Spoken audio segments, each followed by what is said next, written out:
새벽 4시.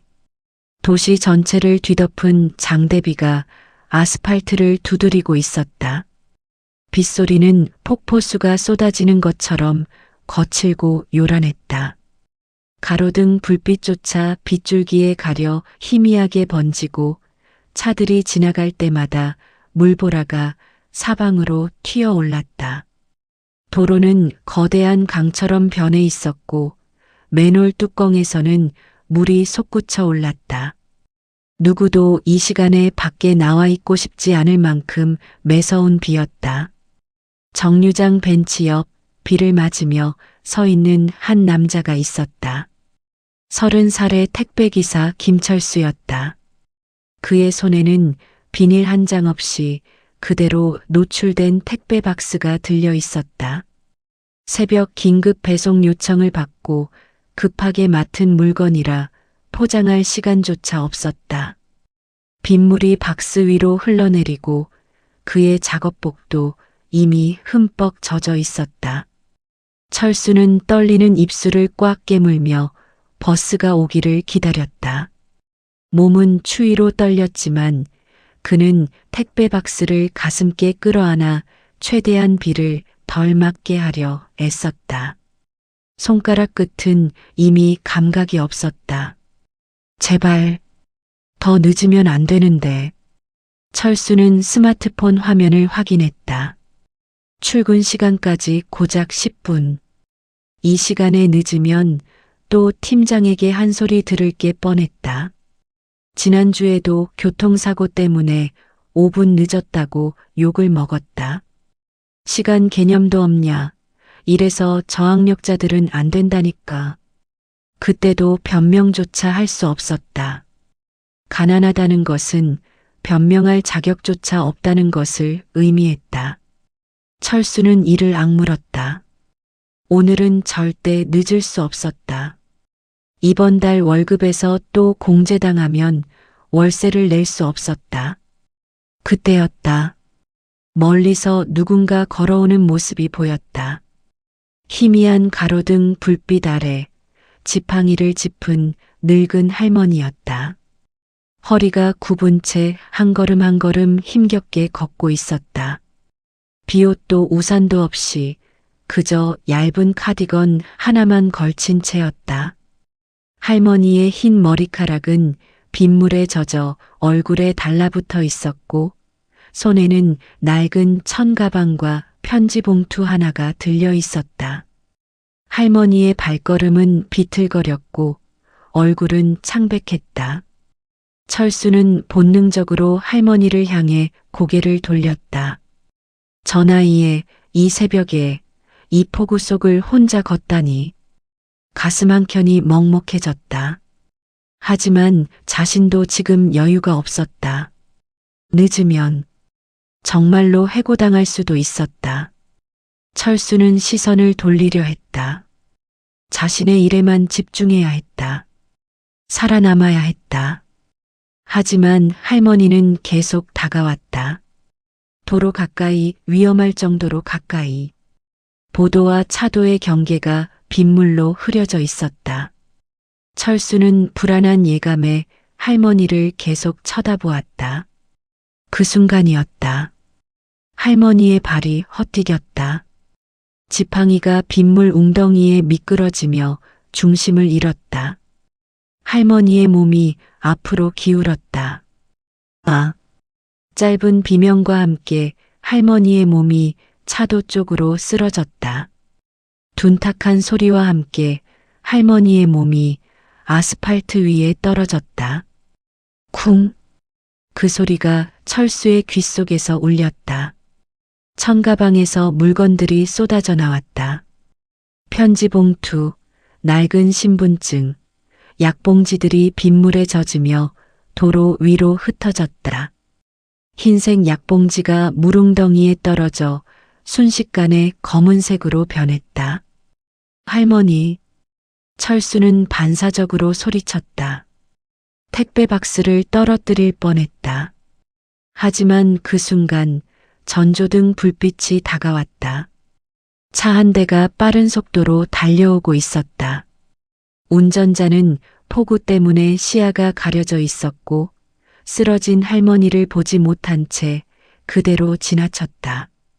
차바퀴가 웅덩이를 지나며 엄청난 양의 물을 사방으로 튀겼다. 물줄기가 할머니의 몸 위로 쏟아졌다. 할머니는 작게 신음했다. 철수의 심장이 쿵 내려앉았다. 택배 박스가 손에서 떨어질 뻔했지만 그는 박스를 황급히 벤치 위에 올려놓고 도로로 뛰어들었다. 미끄러운 아스팔트 위에서 몇 번이나 중심을 잃을 뻔했지만 철수는 멈추지 않았다. 물이 신발 속으로 들어왔다. 양말이 순식간에 젖었다. 하지만 그런 건 중요하지 않았다. 할머니, 괜찮으세요? 할머니. 철수는 할머니 앞에 무릎을 꿇었다. 차가운 물이 무릎까지 적셨다. 할머니는 정신이 혼미한 듯 눈을 제대로 뜨지 못하고 있었다. 입술이 파랗게 질려 있었고 온몸이 떨리고 있었다. 할머니의 손은 얼음장같이 차가웠다. 철수는 할머니의 팔을 조심스럽게 잡아 일으켰다. 할머니, 일어나세요. 여기 있으면 위험해요. 차가 또 올 수 있어요. 그러나 할머니의 다리에는 힘이 없었다. 무릎이 꺾이며 다시 주저앉으려 했다. 철수는 잠시 망설이다가 할머니를 번쩍 안아 올렸다. 예상보다 훨씬 가벼운 몸이었다. 뼈만 앙상하게 남은 듯한 몸무게. 어쩌면 40kg도 안 될 것 같았다. 철수는 할머니를 안은 채 정류장 벤치까지 걸어갔다. 그의 작업복은 이미 물에 젖어 있었지만 할머니를 안는 순간 더욱 무겁게 젖어들었다. 할머니의 젖은 옷에서 빗물이 떨어져 철수의 가슴을 적셨다. 벤치에 할머니를 조심스럽게 앉히고 철수는 다시 도로로 뛰어가 흩어진 물건들을 주웠다. 편지 봉투는 이미 빗물에 반쯤 젖어 있었고 봉투 겉면에 글씨가 번지고 있었다. 신분증의 사진도 물에 젖어 흐릿해졌다. 약봉지들은 물에 흠뻑 젖어 종이가 찢어질 지경이었다. 철수는 서둘러 모든 것을 천가방에 넣고 할머니에게 돌아왔다. 그의 손은 추위에 떨렸고 온몸에서 김이 났다. 할머니, 이거 전부 다 주웠어요. 하나도 안 빠졌어요. 할머니는 천천히 고개를 들어 철수를 바라보았다. 흐린 눈빛이었지만 그 안에는 형언할 수 없는 감정이 담겨 있었다. 감사함, 슬픔, 그리고 그리움. 할머니의 입술이 떨렸다. 무언가 말하려 했지만 목소리가 제대로 나오지 않았다. 한참을 입을 벌리다가 겨우 소리를 냈다. 고맙습니다. 정말 고맙습니다. 목소리는 가늘고 떨렸다. 거의 속삭임에 가까웠다. 철수는 할머니의 온몸이 추위로 덜덜 떨고 있는 것을 보았다. 젖은 옷이 할머니의 가느다란 몸에 달라붙어 있었다. 할머니의 카디건은 물을 머금어 무거워 보였다.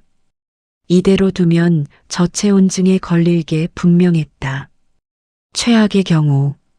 철수는 생각을 멈췄다. 철수는 자신이 입고 있던 패딩 점퍼를 벗기 시작했다. 안에 입은 작업복도 이미 젖어 있었지만 그것보다 할머니가 더 급했다. 지퍼를 내리는 그의 손이 떨렸다. 추위 때문인지 다른 이유 때문인지 알 수 없었다. 할머니, 이거 입으세요. 제발 입으세요. 아니, 아니야. 젊은 사람이. 너는. 할머니는 손을 저었지만 철수는 이미 패딩을 할머니의 어깨에 걸치고 있었다. 따뜻한 안감이 할머니의 몸을 감쌌다. 할머니는 패딩 안으로 몸을 움츠리며 작게 떨었다. 철수의 체온이 남아있던 패딩이 할머니를 감쌌다. 제 출근 시간이 5분밖에 안 남았지만 할머니 혼자 두고 갈 수는 없어요. 119 불러드릴까요? 병원 가셔야 해요. 철수는 스마트폰을 꺼내려 했지만 할머니가 철수의 손을 잡았다. 차갑고 떨리는 손이었다. 하지만 그 손에는 놀랄 만큼 강한 힘이 있었다. 간절함이 담긴 힘. 아니야. 괜찮아. 난 그냥 이 편지만 전해주면 돼.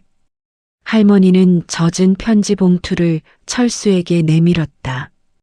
봉투 겉면에는 흐린 글씨로 주소가 적혀 있었지만 빗물 때문에 반쯤 번져 있었다.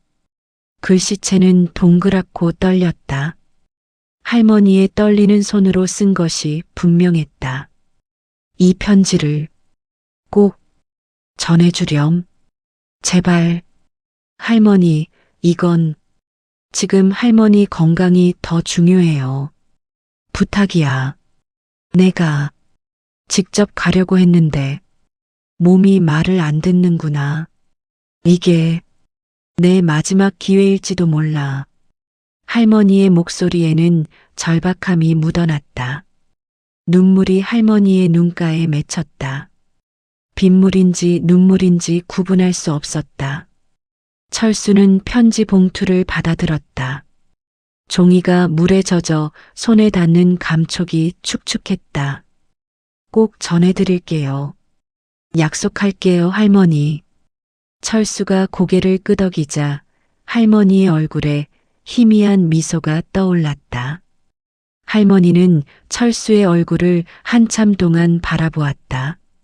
마치 무언가를 기억하려는 듯 철수의 눈, 코, 입을 하나하나 훑쳤다. 눈물이 할머니의 눈가에 더 많이 맺혔다. 넌 참, 우리 아들과 똑같네. 눈빛이, 착한 눈빛이. 할머니가 중얼거렸다. 손을 들어 철수의 뺨을 만지려 했지만 힘이 없어 손이 떨어졌다. 철수는 그 말의 의미를 알 수 없었지만 가슴 한쪽이 먹먹해지는 걸 느꼈다. 할머니의 눈빛에는 무언가 깊은 상실감이 담겨 있었다. 평생 무언가를 잃어버린 사람의 눈빛. 할머니, 집은 어디세요? 제가 모셔다 드리고 출근할게요. 조금 늦더라도. 아니야. 나 혼자 갈 수 있어. 넌 어서 가거라. 늦겠다. 젊은 사람이 일 때문에 고생하면 안 돼. 할머니는 천천히 벤치에서 일어섰다. 철수의 패딩을 걸친 채 지팡이를 짚고 다시 걷기 시작했다. 발걸음이 휘청거렸다. 철수는 할머니의 뒤를 따라가고 싶었지만 스마트폰 알람이 울렸다. 출근 시간 3분 전. 철수는 할머니의 뒷모습을 바라보며 가슴이 먹먹해졌다. 저 나이에 이 새벽에 혼자. 철수는 입술을 깨물었다. 하지만 자신도 살아야 했다. 일을 잃으면 집도 잃는다. 할머니, 조심히 가세요. 꼭 편지 전해드릴게요. 철수는 소리쳤다. 할머니는 고개를 돌려 손을 흔들었다. 그리고 빗속으로 사라졌다. 철수는 황급히 벤치 위에 올려둔 택배 박스를 집어들었다. 박스는 이미 빗물에 상당히 젖어 있었다. 박스 모서리가 눅눅해져서 손가락이 들어갈 것 같았다. 철수의 얼굴이 굳었다. 이 상태로 배송하면 고객이 뭐라고 할지 뻔했다. 하지만 선택의 여지가 없었다. 철수는 젖은 박스를 안고 빗속을 뛰기 시작했다. 차가운 빗물이 얼굴을 때렸다. 패딩도 없이 작업복만 입은 몸은 금방 추위에 떨렸다. 치아가 딱딱 부딪혔다. 하지만 철수는 멈추지 않았다.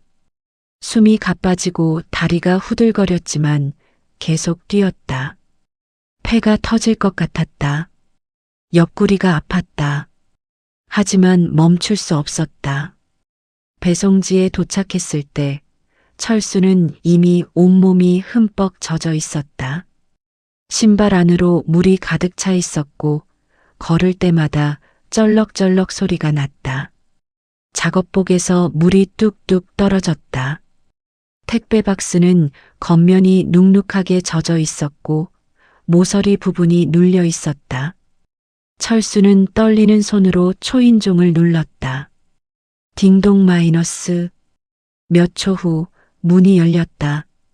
40대로 보이는 여성이 가운을 입은 채 문을 열었다. 그녀의 얼굴은 화장기 없이 창백했지만 눈빛은 날카로웠다. 그녀의 시선이 철수의 젖은 작업복을 훑고 물이 뚝뚝 떨어지는 신발을 보고 그의 손에 들린 택배 박스로 향했다. 표정이 급격히 굳어졌다. 눈썹이 찌푸려졌다. 아니, 이게 뭐예요? 이게 택배예요? 날카로운 목소리였다. 철수는 본능적으로 몸을 움츠렸다. 죄송합니다, 고객님. 오늘 새벽에 비가 너무 많이 와서 최대한 조심했는데. 철수는 고개를 숙이며 말했다. 목소리가 떨렸다. 추위 때문인지 긴장 때문인지 알 수 없었다. 비가 많이 오면 이런 걸 택배라고 가져와요? 이거 안에 물건이 다 젖었으면 어떡하려고? 책이 들어있다고요, 책. 여성은 택배 박스를 받지도 않은 채 팔짱을 꼈다. 철수는 박스를 조금 더 앞으로 내밀었다. 손이 떨려서 박스가 흔들렸다. 내용물은 괜찮습니다, 고객님. 제가 확인했고요. 박스만 조금 젖었을 뿐입니다. 안쪽은 멀쩡해요. 제가 책임지겠습니다. 조금? 이게 조금이에요? 여기 봐요. 모서리가 다 눌렸잖아요. 이런 걸 받... 여성이 코웃음을 쳤다. 그녀는 철수를 위아래로 훑어보며 비웃듯 말했다. 입꼬리가 올라갔다. 경멸의 미소였다. 비 맞아도 처리는 제대로 해야죠. 비닐 포장이라도 했어야 하는 거 아니에요? 이래서 가난한 사람들은 일을 맡기면 안 된다니까요. 책임감이 없어. 교육도 제대로 안 받았으니 당연하겠지만. 철수의 몸이 굳었다. 가난한 사람들. 교육도 제대로 안 받았으니. 그 말들이 가슴에 비수처럼 꽂혔다. 숨이 막혔다. 철수는 입술을 깨물었다. 대답하고 싶었지만 목소리가 나오지 않았다. 신발에서 물이 흘러 현관 앞 바닥을 적시고 있었다. 작은 물웅덩이가 생겼다. 그리고 봐요. 신발에서 물이 다 흘러내리잖아요. 우리 집 바닥에 물 묻으면 어떡하려고요? 대리석 바닥인데. 청소하기 얼마나 힘든 줄 알아요? 여성은 한숨을 크게 내쉬며 손사래를 쳤다. 그녀의 손톱은 빨간 매니큐어로 칠해져 있었다. 반지가 번쩍였다. 됐어요. 이거 받을 수 없어요. 가져가세요. 환불 처리하고 다른 데서 주문할 거예요. 당신네 회사에 클레임 넣을 거고요. 고객님, 정말 죄송합니다. 제가 정말 최선을 다했습니다. 안에 물건은 정말 멀쩡해요. 한 번만 확인해 주시면. 확인? 내가 왜 이런 걸 확인해야 돼요? 당신 일을 내가 해줘야 해요? 가져가라니까요. 안 들려요? 여성이 소리쳤다. 목소리가 복도에 울렸다. 옆집 문이 살짝 열리는 소리가 들렸다. 누군가 구경하고 있었다. 철수의 얼굴이 뜨거워졌다. 창피함과 분노가 뒤섞였다. 하지만 분노를 표현할 수 없었다. 고객은 왕이었다.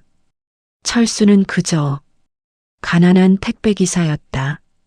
여성은 택배 박스를 발로 밀듯이 철수 쪽으로 밀어냈다. 박스가 바닥에 쿵 하고 떨어졌다. 젖은 박스가 바닥에 부딪히며 찌그러졌다. 철수는 황급히 박스를 주워들었다. 손이 떨렸다. 눈물이 날 것 같았지만 참았다. 네, 죄송합니다. 정말 죄송합니다. 철수는 고개를 숙인 채 뒤돌아섰다.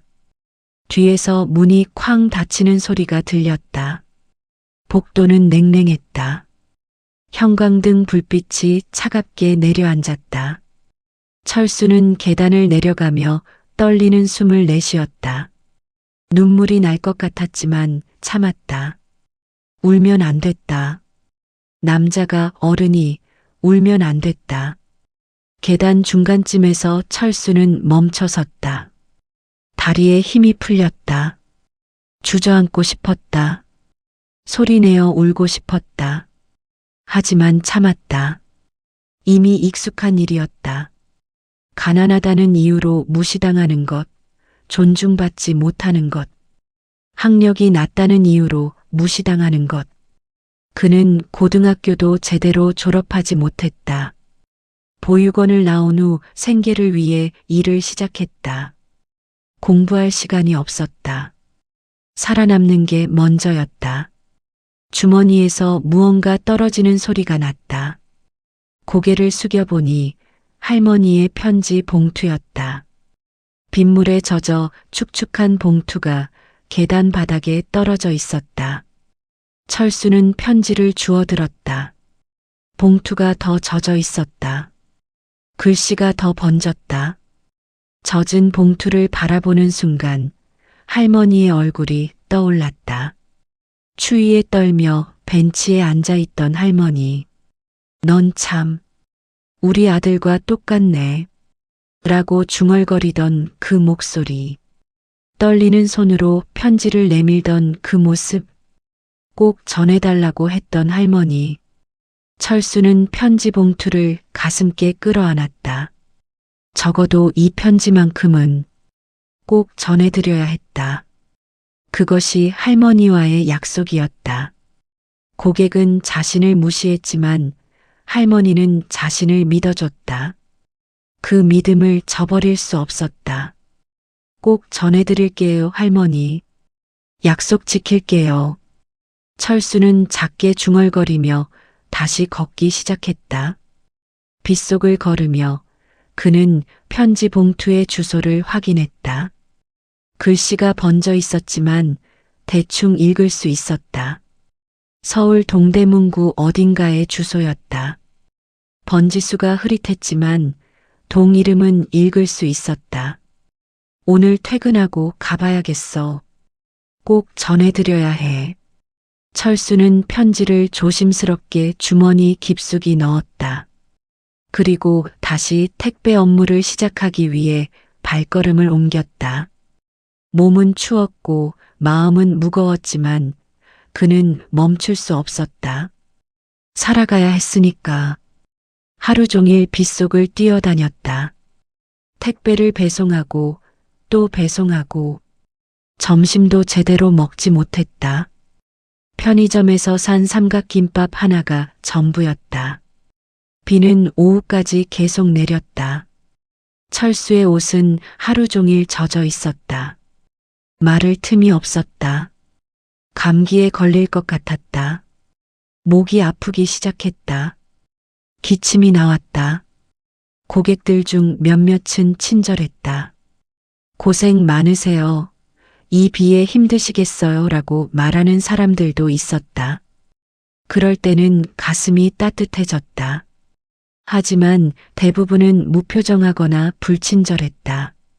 어떤 이는 박스가 조금 찢어졌다고 난리를 쳤고 어떤 이는 5분 늦게 왔다고 짜증을 냈다. 이래서 택배 기사들은 안 된다니까 이 돈 받고 이것밖에 못해? 철수는 매번 고개를 숙이고 사과했다. 죄송합니다. 제 잘못입니다. 다음부터 조심하겠습니다. 오후 6시가 되어서야 업무가 끝났다. 철수는 지친 몸을 이끌고 할머니가 알려준 주소로 향했다. 비는 이제 그쳤지만 하늘은 여전히 잔뜩 흐려 있었다. 차가운 바람이 불어 젖은 옷이 몸에 달라붙어 더욱 춥게 느껴졌다. 철수는 이를 악물고 걸었다. 할머니와의 약속, 그것만이 그를 움직이게 했다. 버스를 2번 갈아타고 철수는 동대문구의 낡은 주택가에 도착했다. 좁은 골목길 양옆으로 오래된 집들이 다닥다닥 붙어 있었다. 페인트가 벗겨진 벽, 녹슨 철문, 깨진 유리창. 이 동네는 시간이 멈춘 듯 했다. 재개발이 예정된 곳인지 많은 집들이 비어 있었다. 어둠이 내리자 골목은 더욱 을씨년스러워졌다. 철수는 편지 봉투에 적힌 주소를 확인하며 골목 안쪽으로 걸어 들어갔다. 주소의 번지수를 하나하나 확인하며 걷다가 마침내 그 집 앞에 멈춰 섰다. 그러나 그가 본 것은 집이 아니었다. 무너져가는 폐가였다. 지붕은 반쯤 무너져 내렸고 남은 지붕의 기와는 군데군데 빠져 있었다. 벽은 금이 가 있었고 벽돌이 드러나 있었다. 대문은 한쪽 경첩이 떨어져 비스듬히 걸려 있었다. 마당에는 잡초가 무릎 높이까지 자라 있었고 깨진 화분들이 여기저기 흩어져 있었다. 창문은 모두 깨져 있었고 안쪽은 어둠에 잠겨 있었다. 누가 봐도 수년 동안 사람이 살지 않은 집이었다. 철수는 멍하니 폐가를 바라보았다. 할머니가 전해달라던 편지. 이런 곳에? 이곳에 누가 살고 있단 말인가?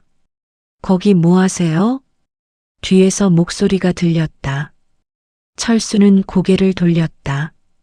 60대쯤 되어 보이는 아주머니가 장바구니를 들고 서 있었다. 이웃 주민인 듯했다. 파마머리에 앞치마를 두른 모습이었다. 아, 안녕하세요. 이 집에 사시는 분을 찾아왔는데요.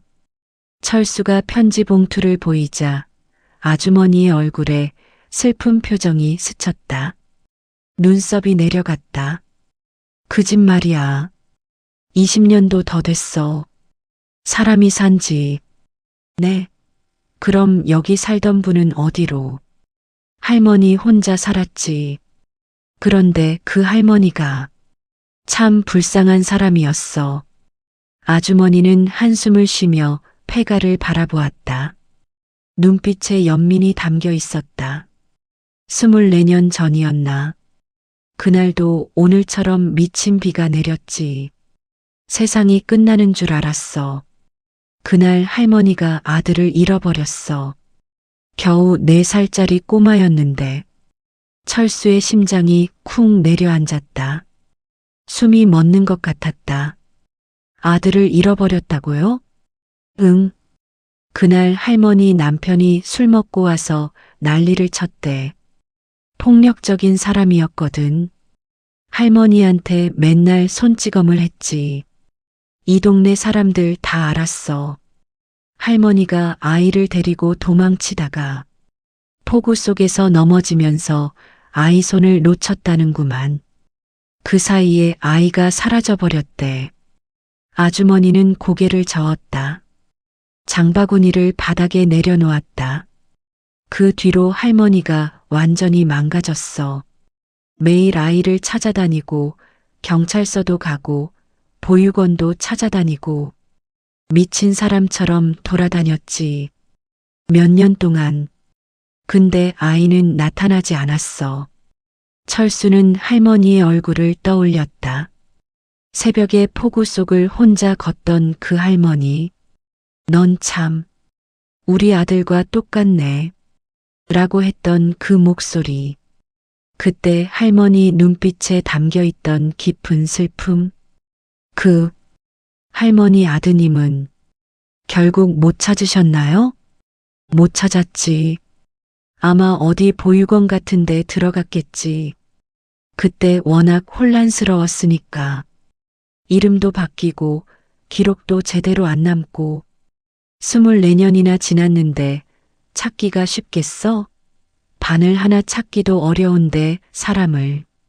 아주머니는 눈시울을 붉혔다. 할머니는 몇 년 전에 여기서도 사라졌어. 건강이 너무 안 좋아져서 요양병원에 들어갔다는 소문도 있고 정확히는 모르겠어. 그 뒤로 이 집은 이렇게 버려졌지. 할머니 남편은 진작에 죽었고 요양병원이요? 혹시 어디 어느 병원인지 아세요? 아주머니는 잠시 생각하다가 고개를 끄덕였다. 성북구 쪽에 있는 푸른 요양병원이었나? 거기 계시다는 얘기를 들었어. 확실하지는 않지만. 감사합니다. 정말 감사합니다. 철수는 90도로 인사했다. 아주머니는 고개를 갸웃하며 물었다. 그런데 젊은이, 당신은 할머니랑 무슨 관계예요? 저는 오늘 새벽에 할머니를 만났어요. 할머니가 길에서 쓰러지셔서 제가 도와드렸고 이 편지를 꼭 전해달라고 하셨어요. 철수는 편지 봉투를 보였다. 아주머니는 편지를 보며 눈을 크게 떴다. 할머니가 아직도 그 편지를 쓰고 계셨구나. 24년이나 지났는데.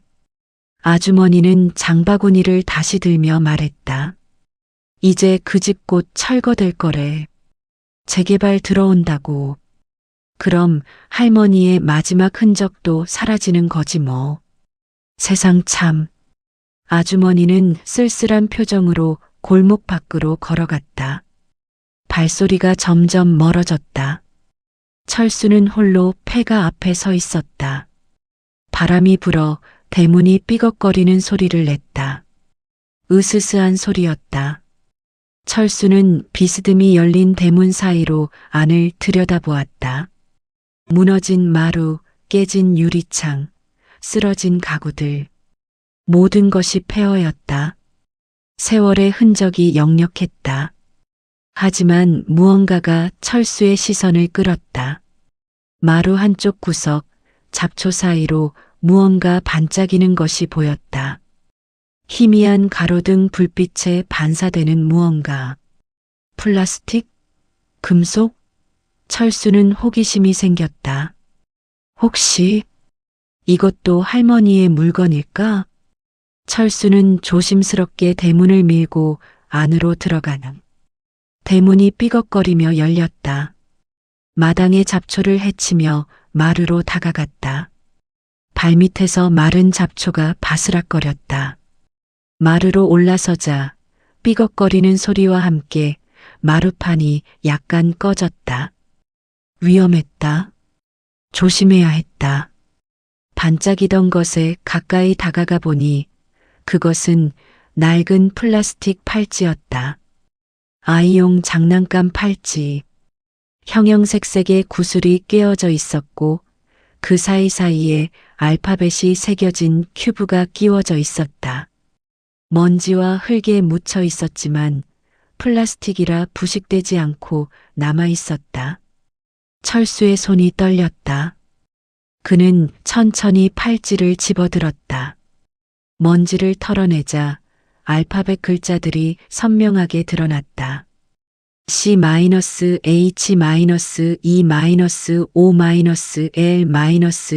C-E-O-L-S-U.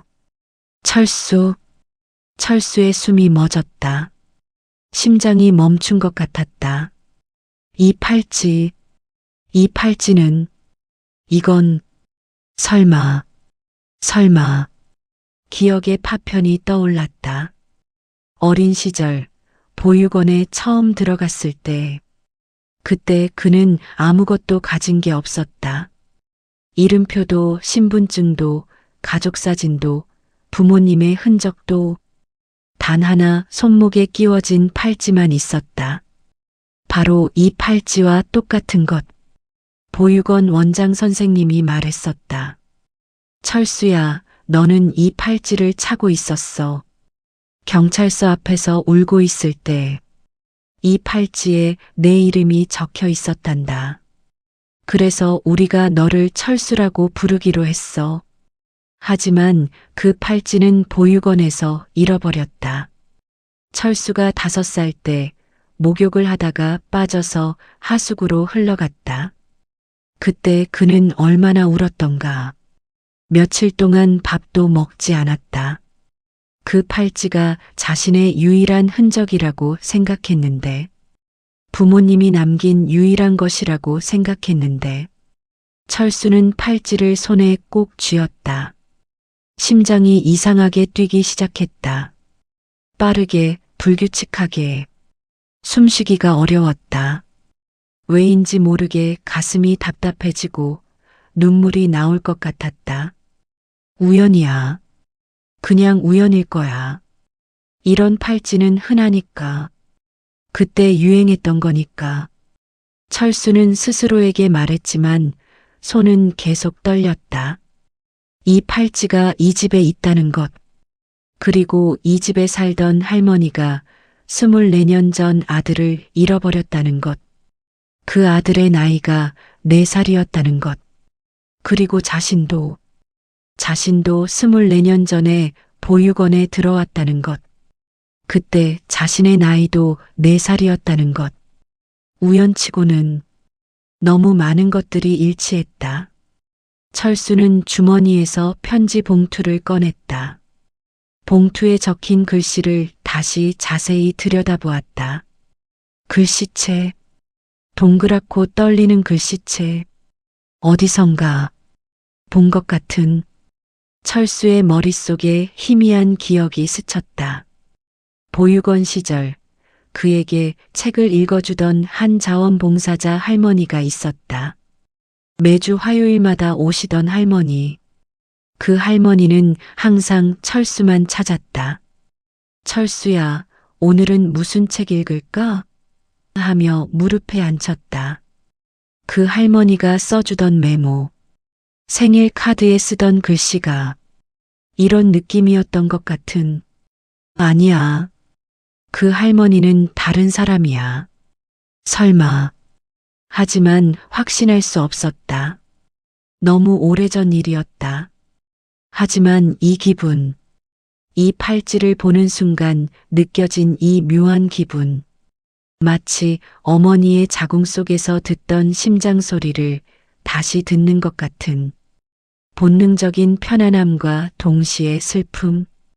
철수는 팔찌를 꼭 쥔 채 떨리는 손으로 편지 봉투를 조심스럽게 열었다. 안에는 한 장의 편지가 들어 있었다. 종이는 빗물에 젖어 일부 글씨가 번져 있었지만 대부분은 읽을 수 있었다. 철수는 천천히 편지를 펼쳤다. 가로등 불빛 아래에서 흔들리는 손으로 편지를 읽기 시작했다. 아가야, 엄마는 내가 어디 있는지 몰라. 24년 동안 찾았지만 찾을 수 없었어. 서울에 있는 보육원을 거의 다 찾아다녔어. 경찰서에도 수없이 갔어. 하지만 너는 나타나지 않았어. 엄마가 그날 내 손을 놓친 것 용서해 줄 수 있니? 엄마는 내가 잘 자라고 있기를, 건강하기를, 행복하기를 매일 기도해. 이 편지가 언젠가 내게 닿을 수 있기를. 내 손목에 채워주었던 그 팔찌를 기억하니? 엄마가 내 이름을 넣어서 만들어준 거.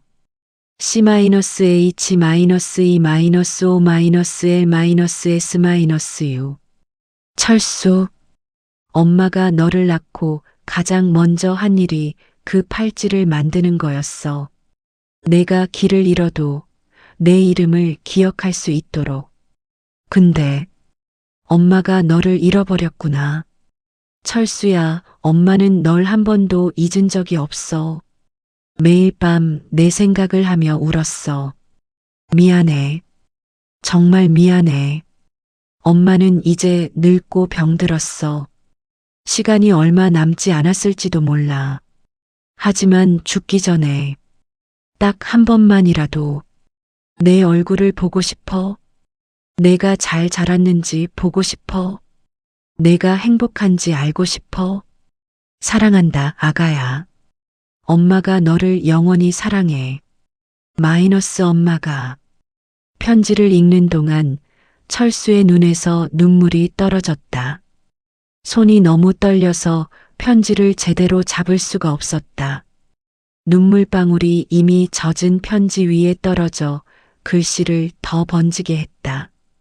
철수는 입술을 깨물었지만 울음을 멈출 수 없었다. 엄마, 이게 설마. 철수는 주저앉았다. 무너진 마루 위에서 팔찌를 한 손에 편지를 다른 손에 쥔 채 그의 가슴 속에서 무언가가 터져나왔다. 평생 동안 억눌러왔던 외로움, 그리움, 버려졌다는 느낌들이 한꺼번에 쏟아져 나왔다. 엄마, 제가 찾고 있었어요. 평생. 그는 울었다. 소리내어 울었다. 30살 남자가 폐가 마루 위에서 누구도 보지 않는 곳에서 울었다.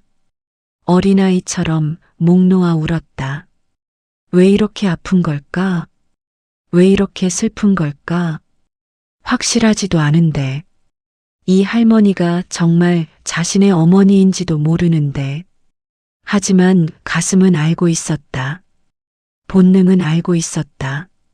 이 팔찌, 이 편지, 이 모든 것이 우연이 아니라는 것을.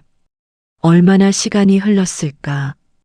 철수는 눈물을 닦고 천천히 일어섰다. 그는 편지와 팔찌를 조심스럽게 주머니에 넣었다. 마음이 복잡했다. 확신할 수는 없었다. 하지만 확인해 봐야 했다. 반드시 할머니를 찾아가야 해. 직접 만나봐야 해.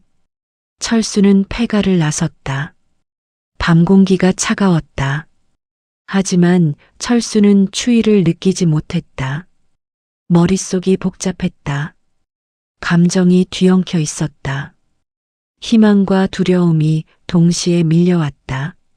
만약 정말로 할머니가 자신의 어머니라면, 평생 찾아 헤매던 어머니를 만나는 것이라면, 하지만 만약 아니라면, 그저 우연의 일치라면, 그렇다면 또다시 실망해야 하는 것일까? 철수는 고개를 저었다. 생각을 멈췄다. 일단 만나봐야 했다. 그것만이 확실했다. 그날 밤 철수는 집으로 돌아가지 않았다. 바로 성북구로 향했다. 푸른 요양병원. 아주머니가 말했던 그곳. 밤 9시가 넘어 병원 앞에 도착했을 때 건물은 어둠에 잠겨 있었다. 3층짜리 낡은 건물. 현관 위에 형광등만 깜빡거리고 있었다. 철수는 숨을 고르고 안으로 들어갔다. 로비에는 간호사 한 명이 데스크에 앉아 있었다. 젊은 여성이었다. 피곤한 표정으로 서류를 보고 있었다. 저기, 안녕하세요. 철수가 말을 걸자 간호사가 고개를 들었다. 네, 무슨 일이세요? 면회 시간은 끝났는데요. 알고 있습니다. 근데 급한 일이 있어서요. 혹시 24년 전에 아들을 잃어버리신 할머니 계신가요? 간호사는 철수를 이상한 듯 쳐다보았다. 눈을 가늘게 떴다. 24년 전이요? 무슨, 동대문구에 사셨던 분인데 폭우 속에서 아들 손을 놓치셨던, 그 뒤로 계속 아들을 찾아다니셨던. 철수가 말하자 간호사의 눈이 커졌다. 뭔가 떠오른 듯 했다. 아, 김순자 할머니 말씀하시는 건가요? 네. 아마도요. 302호에 계세요. 근데 지금은 면회 시간이. 철수는 고개를 숙였다. 간절한 목소리로 말했다. 제발 부탁드립니다. 정말 급한 일이에요. 할머니께 전해드릴 게 있어요. 딱 5분만. 아니 3분만이라도. 간호사는 철수를 보며 잠시 망설이다가 한숨을 쉬었다. 할머니는 항상 혼자 계셔서 면회 오시는 분도 없고 들어가셔도 될 것 같네요. 근데 할머니 건강이 안 좋으셔서 너무 오래 계시면 안 돼요. 감사합니다. 정말 감사합니다. 철수는 90도로 인사하고 계단을 올라갔다. 3층까지 복도를 따라 걸으며 방 번호를 확인했다. 301호, 302호. 심장이 너무 빨리 뛰었다. 귀에서 심장 소리가 들렸다. 쿵쾅쿵쾅. 302호 문 앞에서 철수는 멈춰섰다. 손이 떨려서 문손잡이를 잡을 수가 없었다. 심장이 터질 것 같았다. 숨을 크게 들이쉬었다. 내쉬었다. 다시 들이쉬었다. 할머니. 철수는 작게 중얼거리며 문을 두드렸다. 똑똑똑. 몇 초의 침묵. 그리고 희미한 목소리가 들렸다. 들어오세요. 철수는 천천히 문손잡이를 돌렸다. 문이 열렸다. 삐걱거리는 소리가 났다. 작은 병실이었다. 침대 하나, 작은 옷장 하나, 창가에 의자 하나. 벽은 낡고 페인트가 벗겨져 있었다. 그리고 침대에 누워있는 할머니. 새벽에 만났던 바로 그 할머니였다. 할머니는 창밖을 보고 있다가 천천히 고개를 돌렸다. 그리고 철수를 보는 순간 할머니의 눈이 커졌다. 입이 벌어졌다. 숨이 멎는 것 같았다. 너는. 할머니의 입술이 떨렸다. 그녀의 눈에서 눈물이 흘러내리기 시작했다. 갑자기 멈출 수 없이 새벽에 그 젊은이 날 도와줬던. 철수는 방 안으로 들어가 침대 옆에 섰다. 그는 주머니에서 팔찌를 꺼냈다. 떨리는 손으로 느리게 할머니가 볼 수 있도록. 할머니, 이게 폐가에서 찾았어요. 팔찌를 보는 순간 할머니의 입에서 신음 같은 소리가 새어나왔다. 아. 할머니는 떨리는 손을 뻗어 팔찌를 만졌다. 손가락이 알파벳 큐브를 더듬었다.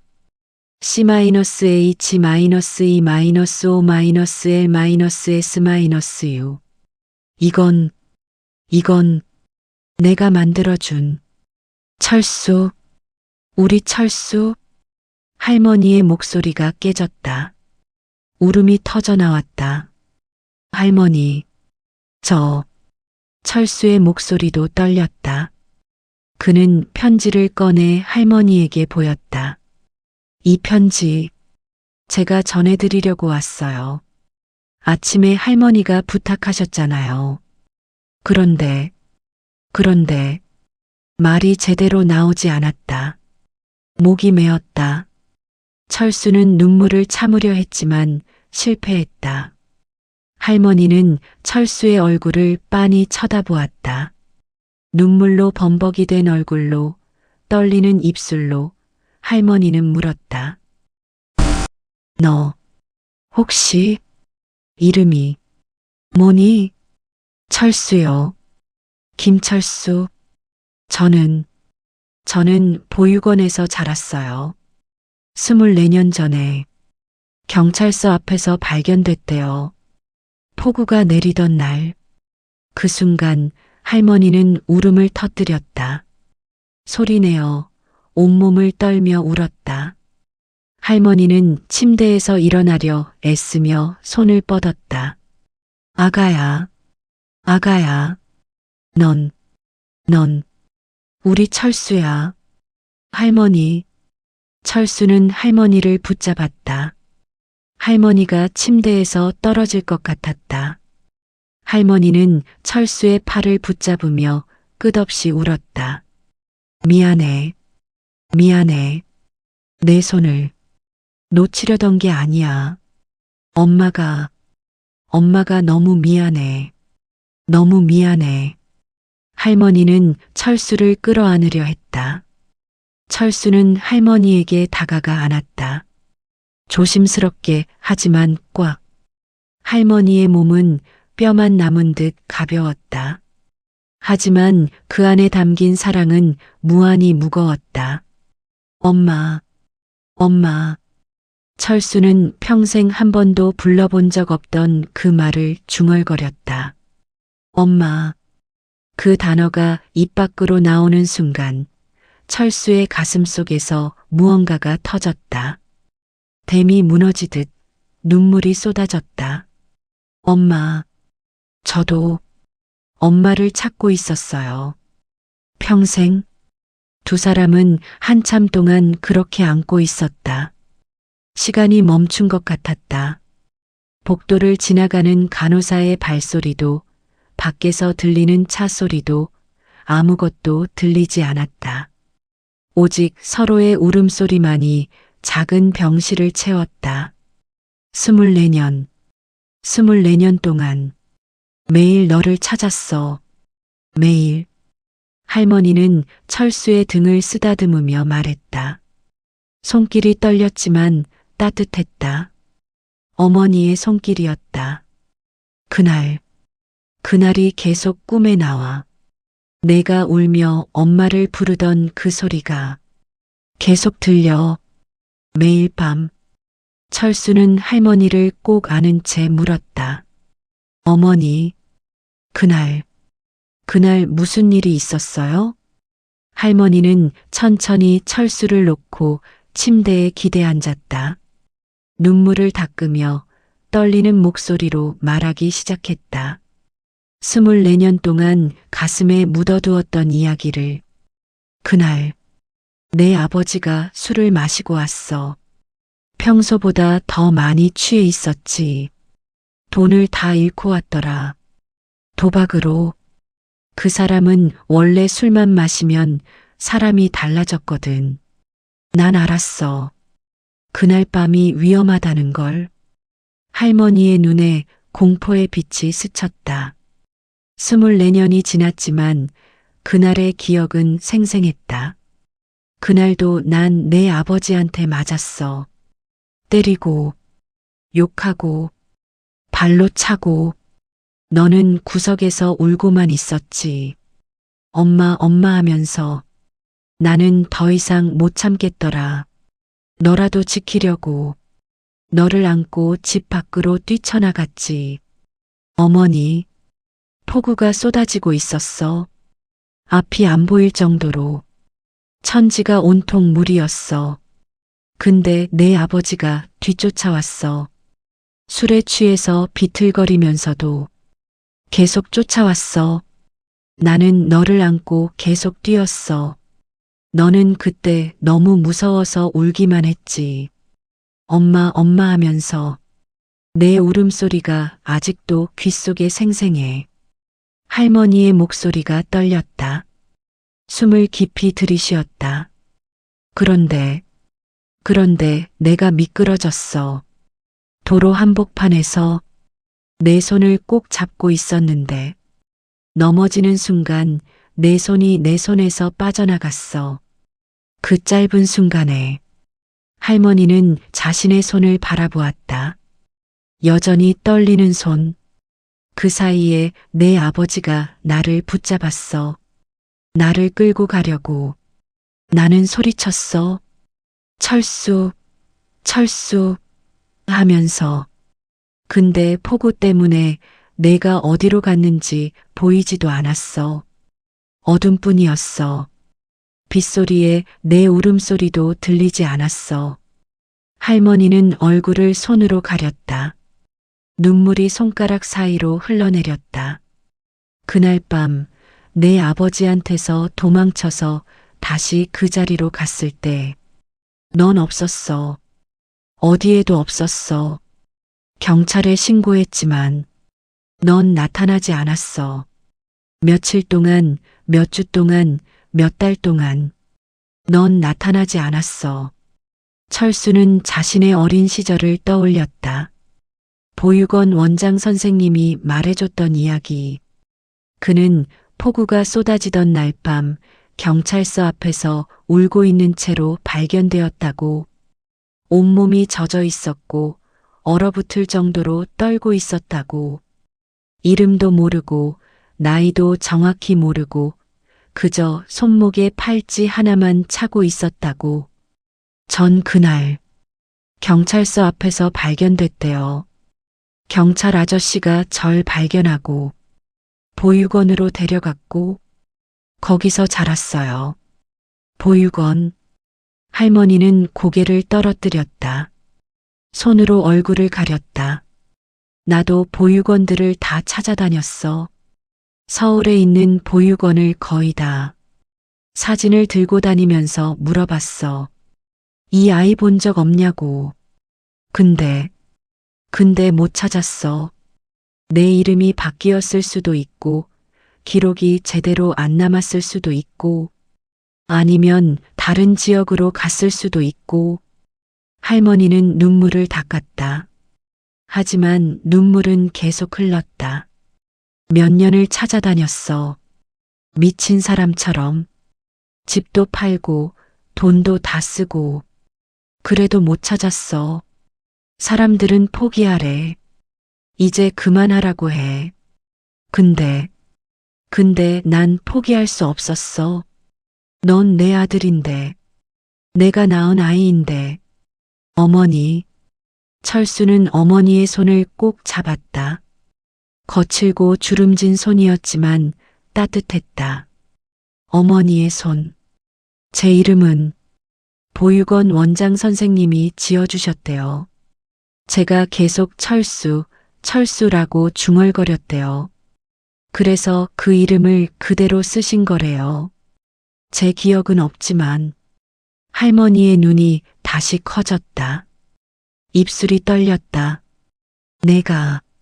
내가 기억하고 있었구나. 내 이름을, 엄마가 매일 불러줬던 그 이름을. 기억은 안 나요. 그냥 그렇게 말했대요. 계속. 할머니는 철수의 손을 두 손으로 감쌌다. 미안해. 정말 미안해.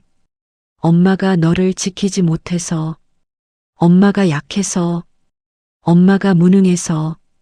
아니에요, 어머니. 어머니 잘못이 아니에요. 절대로. 철수는 어머니의 손을 맞잡았다. 눈물이 계속 흘렀다. 어머니가 저를 찾고 계셨다는 것만으로도 전 충분해요. 저는 버려진 줄 알았어요. 평생 부모님이 저를 버렸다고 생각했어요. 그래서 혼자 살아왔어요. 누구한테도 기대지 않고. 철수의 목소리가 깨졌다. 그런데 어머니가 저를 찾고 계셨다니. 24년 동안 어머니도 저를 그리워하고 계셨다니. 두 사람은 한동안 말없이 서로의 손을 잡고 있었다. 창밖으로는 밤하늘에 별이 빛나고 있었다. 폭우는 지나가고 맑은 하늘이 펼쳐져 있었다. 문 두드리는 소리가 들렸다. 간호사가 얼굴을 내밀었다. 괜찮으세요? 울음소리가 들려서. 할머니 괜찮으신 거죠? 철수는 얼른 일어나 눈물을 닦으며 인사했다. 네, 괜찮습니다. 죄송해요. 저희 괜찮습니다. 간호사는 상황을 파악한 듯 부드럽게 미소 지었다. 아, 가족분이시군요. 할머니가 늘 아들 이야기를 하셨는데 드디어 만나셨네요. 축하드려요. 감사합니다. 간호사가 나가고 철수는 다시 어머니를 바라보았다. 어머니는 침대 옆 서랍을 열며 말했다. 철수야, 엄마가 너한테 보여줄 게 있어. 서랍에서 어머니가 꺼낸 것은 작은 오르골이었다. 낡고 녹슨 오르골. 페인트가 벗겨지고 손잡이가 낡아 있었다. 어머니는 떨리는 손으로 오르골의 태엽을 돌렸다. 삐걱거리는 소리와 함께 멜로디가 흘러나왔다. 느리고 애잔한 자장가였다. 브람스의 자장가. 철수는 그 소리를 듣는 순간 가슴속 깊은 곳에서 무언가가 떠올랐다. 어떤 기억? 아니, 기억보다 더 깊은 곳의 감각. 이 노래, 내가 어렸을 때 잠들기 전에 엄마가 늘 틀어주던 곡이야. 너는 이 소리를 들으면 금방 잠들곤 했지. 엄마 품에 안겨서. 철수의 눈에서 다시 눈물이 흘렀다. 기억나지는 않았지만 이 멜로디가 왠지 익숙했다. 마치 어머니의 자궁 속에서 듣던 심장 소리처럼 본능적으로 편안함을 느끼게 하는 소리였다. 몸이 기억하고 있었다. 엄마는 이 오르골을 24년 동안 간직했어. 언젠가 너를 만나면 너한테 들려주고 싶었거든. 내가 기억할 수 있을까 해서. 어머니는 오르골을 철수에게 건넸다. 이제 이건 내 거야. 엄마가 너한테 주는 마지막 선물. 어머니, 마지막이라니요. 이제 시작인걸요. 철수는 오르골을 받아들었다. 작고 낡았지만 그 안에는 어머니의 사랑이 가득 담겨 있었다. 24년의 기다림이 담겨 있었다. 어머니, 말이 제대로 나오지 않았다. 감정이 북받쳐 올랐다. 철수는 오르골을 가슴에 안았다. 고맙습니다. 정말 고맙습니다. 저를 기다려주셔서, 저를 포기하지 않으셔서. 어머니는 미소 지었다. 눈물로 범벅이 된 얼굴이었지만 행복한 미소였다. 평생 처음 보는 진짜 행복한 미소. 아가야, 엄마가 더 고마워. 내가 이렇게 잘 자라줘서, 살아있어줘서, 착하게 자라줘서. 철수는 다시 한번 어머니를 꼭 안았다. 이번에는 더 오래, 더 꽉. 어머니의 심장 소리가 들렸다. 약하지만 따뜻했다. 며칠이 지났다. 철수는 매일 어머니를 찾아갔다. 일을 마치고 피곤한 몸을 이끌고 매일 저녁 요양병원으로 향했다. 어머니는 항상 창가에 앉아 철수를 기다리고 있었다. 철수가 문을 열고 들어가면 어머니의 얼굴에 미소가 피어났다. 그 미소 하나 때문에 철수는 하루의 피로를 잊을 수 있었다. 철수야, 왔구나. 네, 어머니. 오늘 하루는 어떠셨어요? 좋았지. 내가 올 거라는 걸 알고 있었으니까. 철수는 어머니 옆에 앉아 하루 일과를 이야기했다. 어머니는 철수의 이야기를 들으며 고개를 끄덕이고 때로는 걱정스러운 표정을 지었다. 고객들이 너무 심한 것 같구나. 철수야, 너 그렇게 일하다 몸 상하는 거 아니니? 괜찮아요, 어머니. 저 이제 익숙해요. 그리고 어머니가 있으니까 힘이 나요. 아니야. 우리 아들이 그런 대우를 받아서는 안 돼. 엄마가 미안해. 내가 이렇게 힘들게 살게 만들어서. 어머니는 철수의 손을 꼭 잡았다. 철수는 어머니의 손을 맞잡으며 미소 지었다. 어머니, 그런 말씀하지 마세요. 어머니 잘못이 아니에요.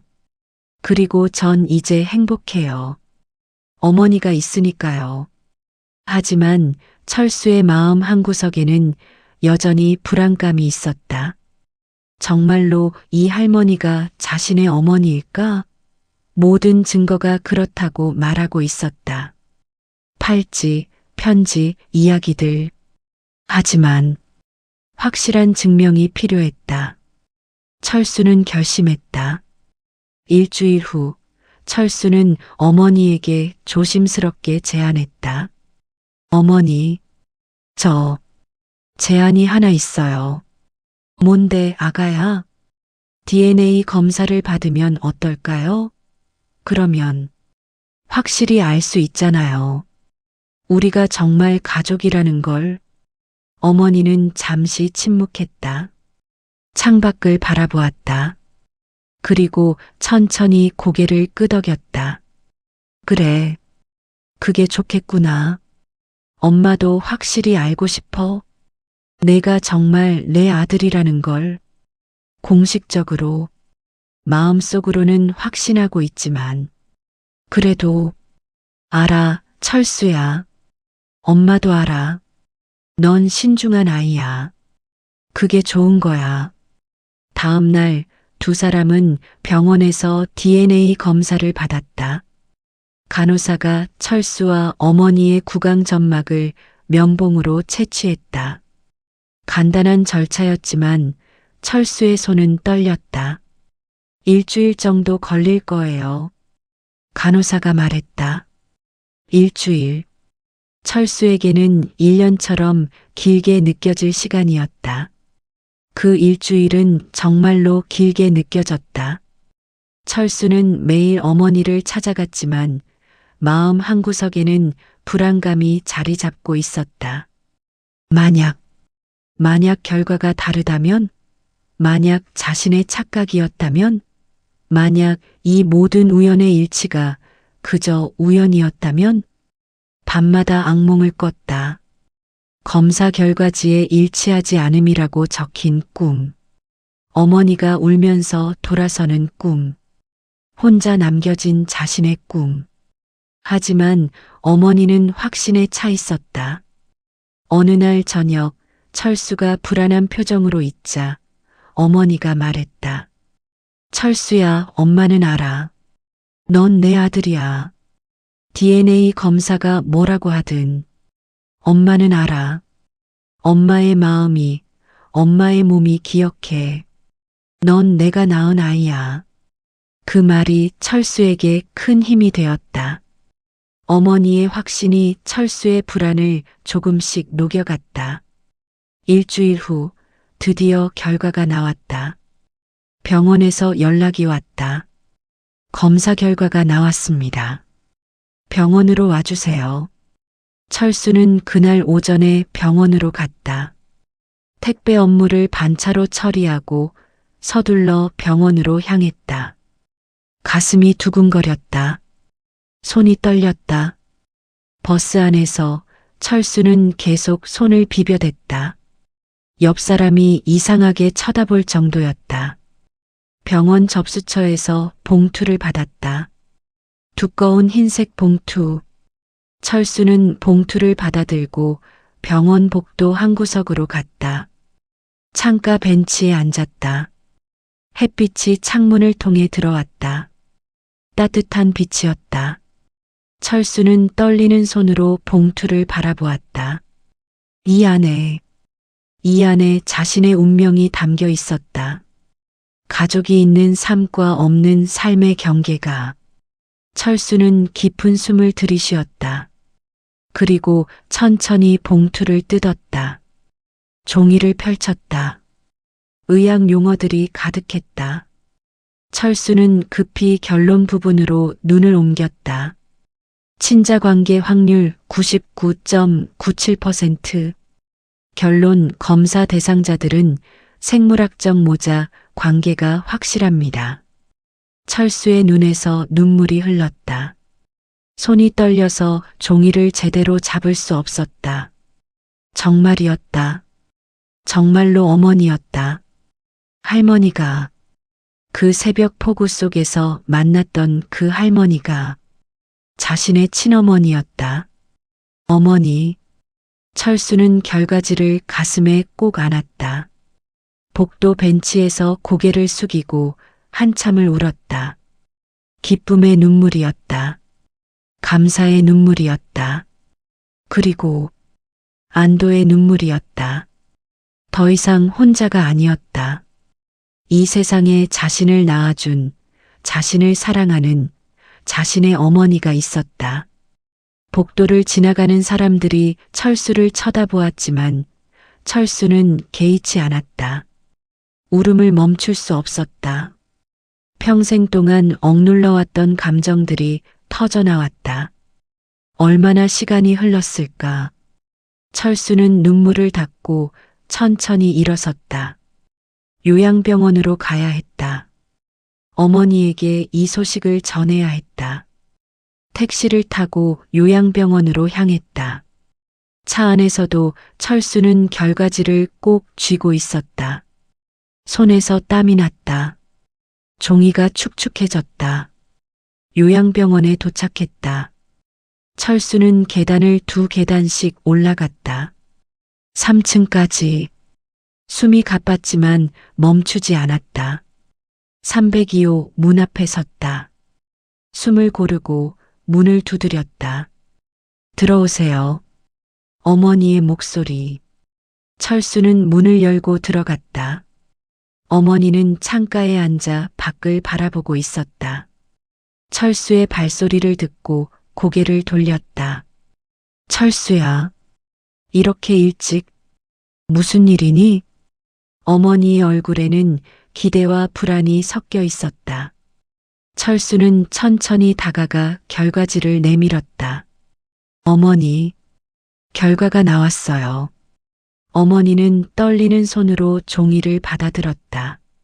안경을 쓰고 글씨를 읽기 시작했다. 입술이 움직였다. 숫자를 읽는 어머니. 99.97%. 그 숫자를 보는 순간 어머니의 눈에서 눈물이 주르륵 흘러내렸다. 철수야, 철수야. 정말, 정말로. 어머니는 종이를 가슴에 안았다. 그리고 손을 뻗었다. 철수는 어머니를 끌어안았다. 두 사람은 다시 한번 울었다. 이번에는 확신을 가지고, 이제 아무도 부정할 수 없는 사실을 알고, 어머니, 이제 정말 우리 가족이에요. 공식적으로도. 그래, 그래, 우리 아들, 엄마의 아들. 간호사가 문을 두드렸다. 이번에는 연세가 있는 간호사였다. 무슨 일이세요? 두 분 다. 축하드려요. 드디어 확인하셨군요. 간호사는 미소를 지으며 말했다. 할머니가 20년 넘게 한 가지만 찾으셨어요. 오르골이랑 팔찌만 붙들고 계셨죠. 매일 철수하시면서 이제 드디어 아드님을 찾으셨네요. 정말 기적이에요. 철수는 고개를 숙여 인사했다. 감사합니다. 어머니를 잘 돌봐주셔서 정말 감사합니다. 이제 아드님이 계시니 할머니, 어머님께서 훨씬 좋아지실 거예요. 벌써 얼굴에 생기가 도시는 게 보여요. 간호사가 나가고 철수는 어머니 옆에 앉았다. 어머니는 철수의 손을 꼭 잡고 놓지 않았다. 마치 다시 잃어버릴까봐 두려운 듯. 철수야, 엄마가 내 손을 놓친 지 24년. 이제 다시는 놓지 않을 거야. 절대로. 저도요, 어머니. 저도 이제 절대 놓지 않을게요. 해가 지고 있었다. 창밖으로 노을이 아름답게 물들어 있었다. 오랜 폭풍이 지나가고 평화로운 저녁이 찾아온 것 같았다. 철수는 주머니에서 오르골을 꺼냈다. 어머니가 준 그 오르골. 태엽을 돌리자 익숙한 멜로디가 흘러나왔다. 브람스의 자장가. 어머니는 눈을 감고 그 소리를 들었다. 24년 동안 이 소리가 멈춰 있었어. 혼자서만 듣던 소리였어. 이제 너와 함께 듣는구나. 네, 어머니. 이제 다시 시작이에요. 우리의 시작. 두 사람은 손을 맞잡고 오르골 소리를 들었다. 작은 병실이었지만 그 안은 사랑으로 가득 차 있었다. 빛으로 가득 차 있었다. 며칠 후 철수는 중요한 결정을 했다. 어머니를 요양병원에서 모셔오기로. 자신의 작은 원룸으로. 간호사들은 걱정했다. 혼자서 돌보시기 힘드실 텐데요. 괜찮습니다. 제가 할 수 있어요. 어머니니까요. 철수는 원룸을 조금 더 넓은 곳으로 이사했다. 월세가 조금 올랐지만 감당할 수 있었다. 어머니를 위한 침대를 마련하고 간단한 의료용품들을 준비했다. 병원에서 어머니를 모셔올 날 철수는 긴장했다. 어머니, 집이 작고 초라하지만 제가 최선을 다해 모실게요.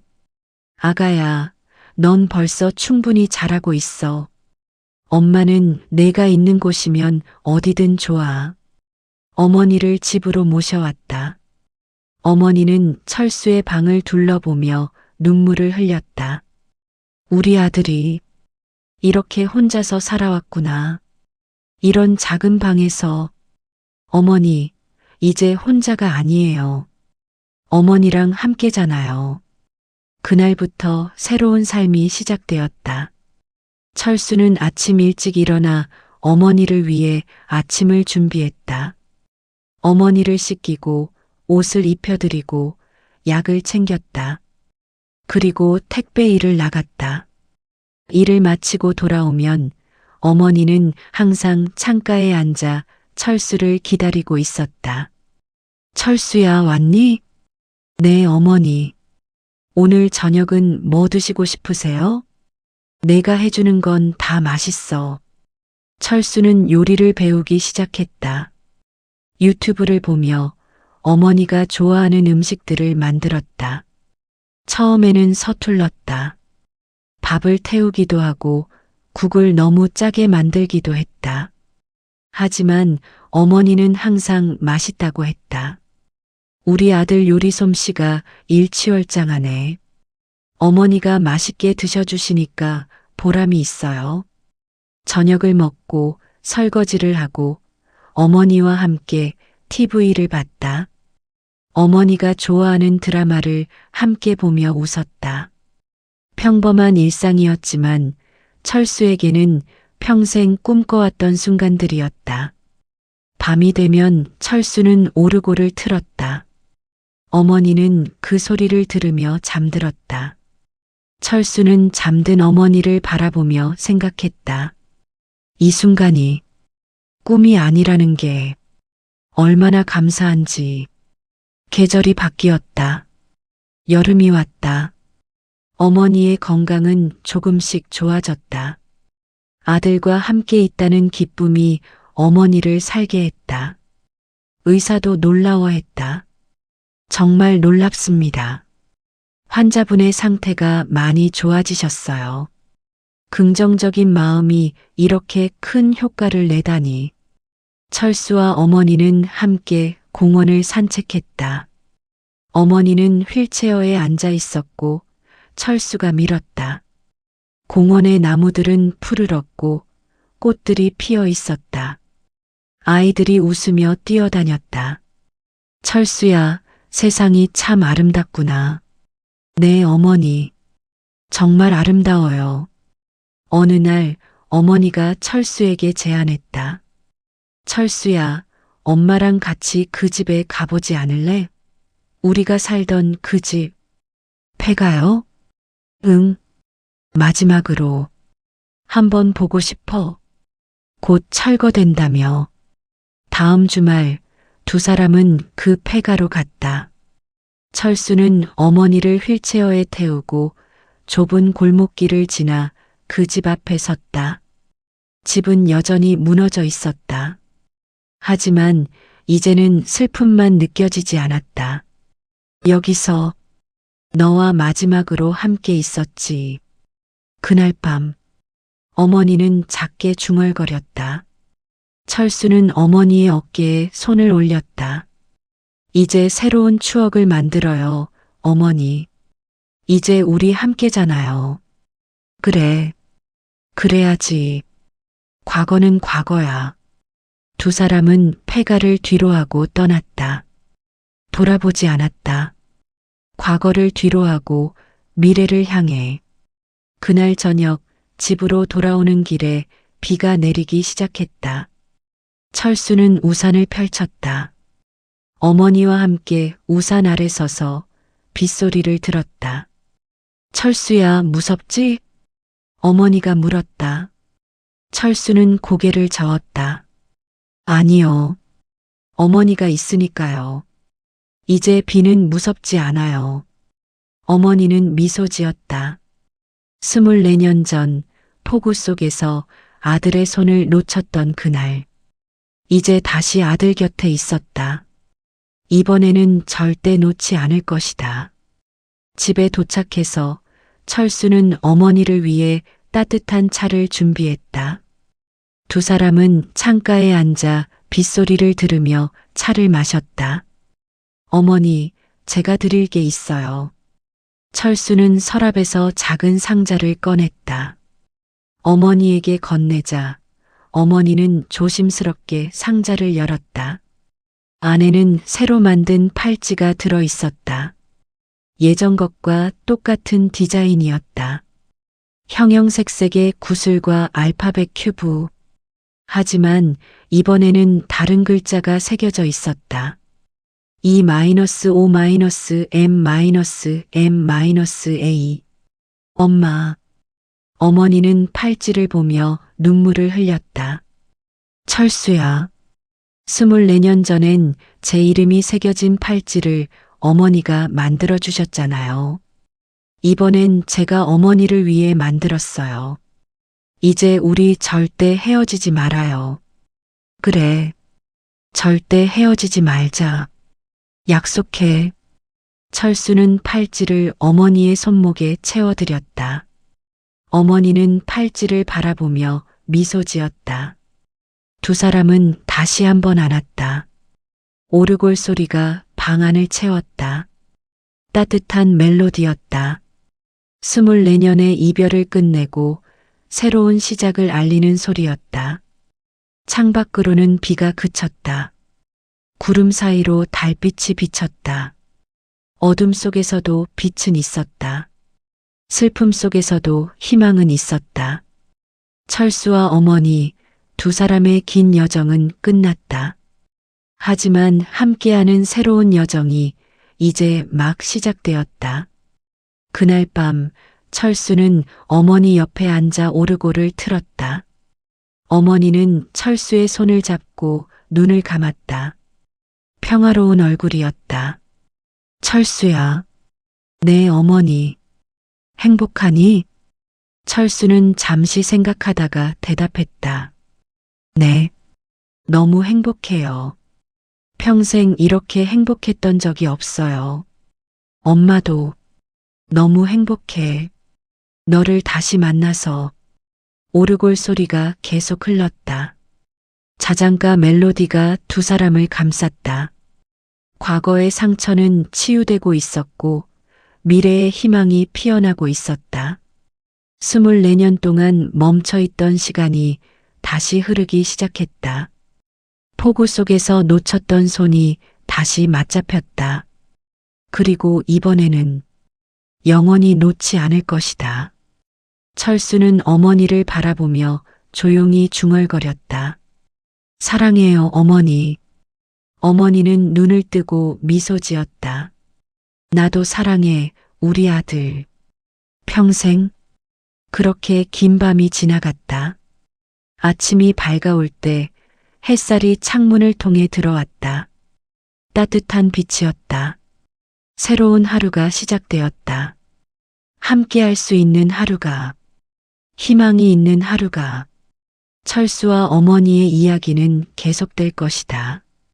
평범한 일상 속에서, 작은 행복들 속에서 함께 밥을 먹고, 함께 웃고, 함께 울고, 함께 살아가는 것. 그것만으로 충분했다. 그날 새벽, 폭우 속에서 시작된 인연. 우연처럼 보였지만 운명이었던 그 만남. 택배기사 철수와 길을 잃은 할머니. 그 둘이 어머니와 아들이었다는 기적. 이제 그들의 이야기는 새로운 챕터로 넘어갔다. 이별의 이야기가 아닌 재회의 이야기. 슬픔의 이야기가 아닌 희망의 이야기. 어둠의 이야기가 아닌 빛의 이야기. 오르골은 계속 돌아갔다. 멜로디는 멈추지 않았다.